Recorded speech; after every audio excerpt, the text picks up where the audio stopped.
شروع اللہ کا نام لے کر جو بڑا مہربان نہایت رحم والا ہے۔ نون، قلم کی اور جو کچھ لکھنے والے لکھتے ہیں اس کی قسم کہ اے پیغمبر صلی اللہ علیہ وآلہ وسلم، تم اپنے پروردگار کے فضل سے دیوانے نہیں ہو، اور بے شک تمہارے لیے بے انتہا اجر ہے، اور یقیناً تم اخلاق کے اعلی مرتبے پر ہو۔ سو ان قریب تم بھی دیکھ لو گے اور یہ کافر بھی دیکھ لیں گے کہ تم میں سے کون دیوانہ ہے۔ تمہارا پروردگار اس کو بھی خوب جانتا ہے جو اس کے رستے سے بھٹک گیا، اور ان کو بھی خوب جانتا ہے جو سیدھے رستے پر چل رہے ہیں۔ تو تم جھٹلانے والوں کا کہا نہ ماننا۔ یہ لوگ چاہتے ہیں کہ تم نرمی اختیار کرو تو یہ بھی نرم ہو جائیں، اور کسی ایسے شخص کے کہے میں نہ آ جانا جو بہت قسمیں کھانے والا ہے، ذلیل ہے، شرارت سے اشارے کرنے والا، لگائی بجھائی کرنے والا، مال دینے میں بڑا بخیل، حد سے بڑھا ہوا بدکار، سخت خو اور اس کے علاوہ بدذات ہے، اس سبب سے کہ مال اور بیٹے رکھتا ہے۔ جب اس کو ہماری آیتیں پڑھ کر سنائی جاتی ہیں تو کہتا ہے کہ یہ اگلے لوگوں کے افسانے ہیں، ہم ان قریب اس کی اونچی ناک پر داغ لگائیں گے۔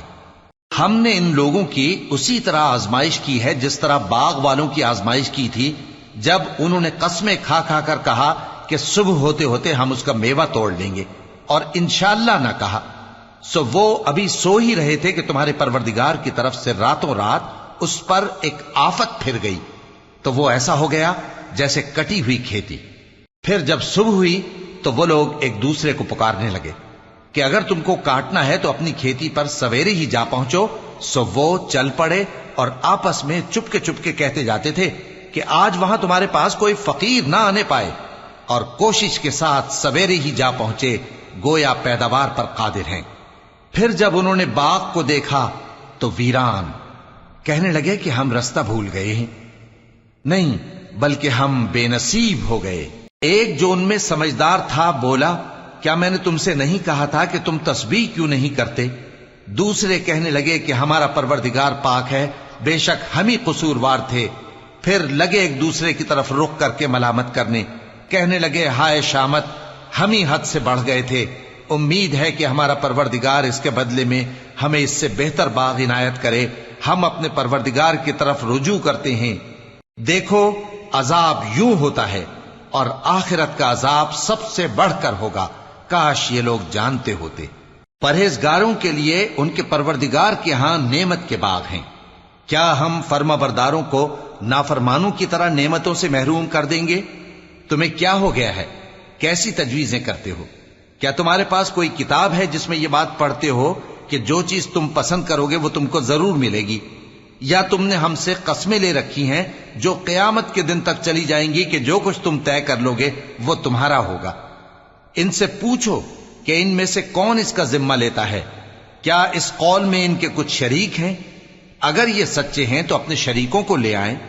جس دن پنڈلی سے کپڑا اٹھا دیا جائے گا اور کفار سجدے کے لیے بلائے جائیں گے، پھر وہ سجدہ نہ کر سکیں گے، ان کی آنکھیں جھکی ہوئی ہوں گی اور ان پر ذلت چھا رہی ہوگی، حالانکہ پہلے اس وقت سجدے کے لیے بلائے جاتے تھے جبکہ وہ صحیح و سالم تھے۔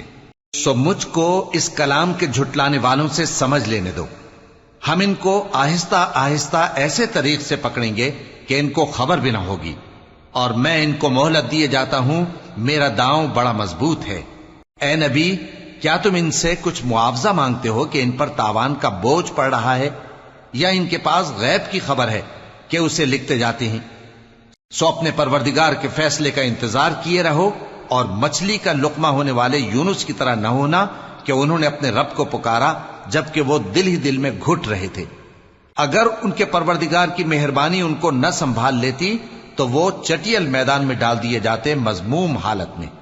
پھر ان کے پروردگار نے ان کو برگزیدہ کر کے نیکوکاروں میں شامل کر لیا۔ اور کافر جب یہ نصیحت کی کتاب سنتے ہیں تو یوں لگتے ہیں کہ تم کو اپنی نگاہوں سے پھسلا دیں گے، اور کہتے ہیں کہ یہ تو دیوانہ ہے۔ اور لوگوں، یہ قرآن تمام جہانوں کے لیے نصیحت ہے۔